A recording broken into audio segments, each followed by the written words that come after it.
Yes, Honorable Junet. Mr. Speaker, the ruling you have just made has a serious implication on the issue that we are debating, Mr. Speaker.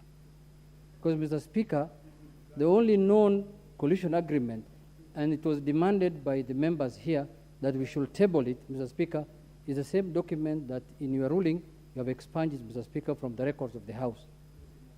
So, Mr. Speaker, unless the House has another set of coalition agreement, the only coalition document that is registered with the political parties registrar, Mr. Speaker, is this one, Mr. Speaker.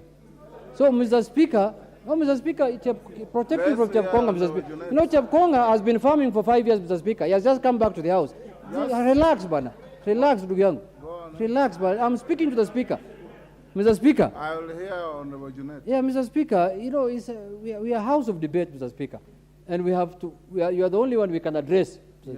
Because the ruling you have made, Mr. Speaker, has a fundamental implication on the issue that we are canvassing before you, Mr. Speaker.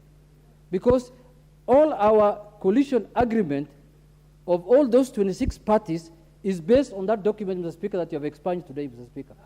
So, Mr. Speaker, does it mean that as far as the House is concerned at this point, Azimio la Umoja coalition document is not recognized in Parliament? Then we move from there, Mr. Speaker. Babo,